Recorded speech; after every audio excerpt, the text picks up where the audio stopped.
श्री गुरुवे नमः।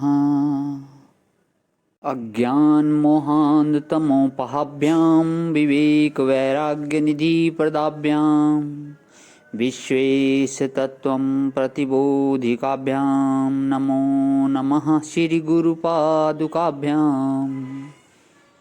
ओम शांति शांति शांति।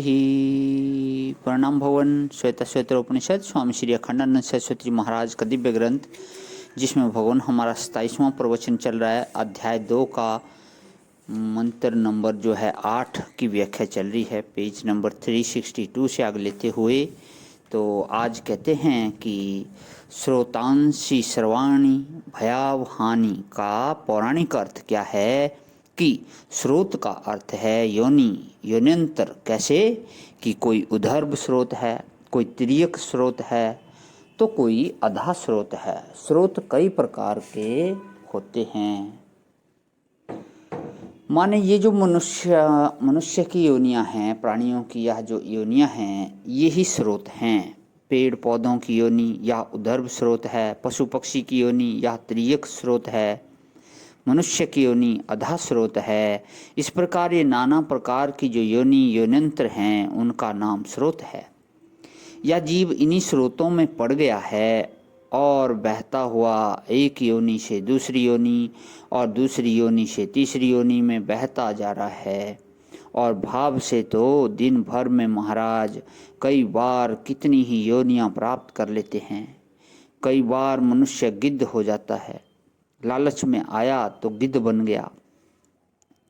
संस्कृत में लालच को गृधा बोलते हैं, अंग्रेजी में ग्रीड बोलते हैं। कोई बात अंग्रेजी में बोली जाए तो बड़ी बढ़िया हो जाती है, क्योंकि जिन लोगों के गुलाम मन ने दूसरों को ही ऊंचा मान लिया, उन लोगों को दूसरों की ही सब चीज़ ऊंची और अच्छी लगती है। यह हीन मनोवृत्ति का गुलाम मनोवृत्ति का नग्न चित्र है। कई बार जब क्रोध से व्याकुल होते हैं तब शेर बन जाते हैं, कई बार लोभ से व्याकुल होते हैं तब गिद्ध बन जाते हैं।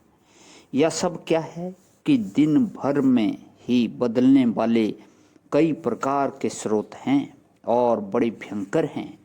इन्हीं से मनुष्य को जन्म से जन्मांतर भाव से भावांतर की प्राप्ति होती है। हमारे एक महात्मा कहा करते थे कि यह जन्म जन्मांतर जो है, या कोई एक देश से दूसरे देश में जाने का नाम नहीं है कि यहाँ मेरे और मगध में पैदा हो गए, या कि पहले शेर थे अब गिद्ध हो गए। फिर जन्मांतर क्या है कि एक भाव से दूसरे भाव का बदल जाना ही जन्मांतर है।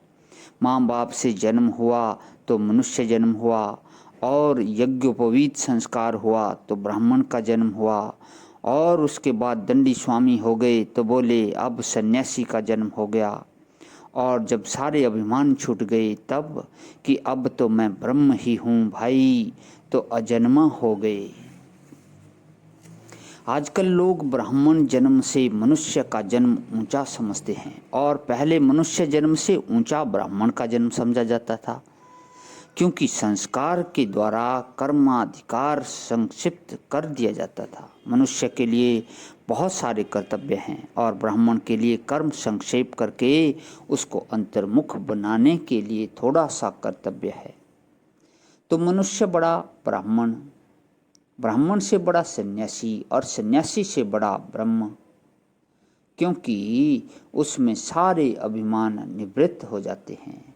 हमारा ब्राह्मण से मतलब संस्कार संपन्न जाति से है। क्षत्रिय भी संस्कार संपन्न जाति है, वैश्य भी संस्कार संपन्न जाति है, शूद्र भी संस्कार संपन्न जाति है, और असंस्कृत जो मनुष्य है, मनुष्य मात्र जो है, वह असंस्कृत है। माने उसके अंदर कोई संस्कार अभी डाला नहीं गया है कि तुम कौन और तुम्हारा कर्तव्य क्या। कर्तव्य के निश्चय होने पर एक विशेष जाति, विशेष ड्यूटी, विशेष ओहदा जो प्राप्त होता है, उसको संस्कृत जाति बोलते हैं। यह वर्णाश्रम का जो तत्व है वह कोई साधारण तत्व नहीं है, इसका भी एक विज्ञान है, एक दर्शन है। ये सब स्रोत हैं और स्रोतों को पार करना होवे तो ब्रह्मोरूपेण ब्राह्मण स्वरूप नौका को धारण करो। ब्राह्मणत्व रूप नौका माने शम दम तपह शौचम। ये जो ब्राह्मण के गुण हैं इनको अपने अंदर ले आओ।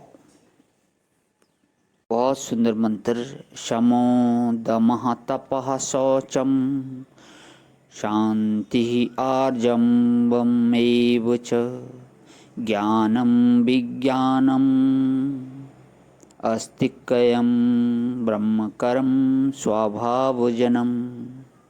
तो इसकी व्याख्या जो है अगले मंत्र में लेते हैं भवन। आज यही विराम। ओम शांति शांति शांति। प्रणाम भवन।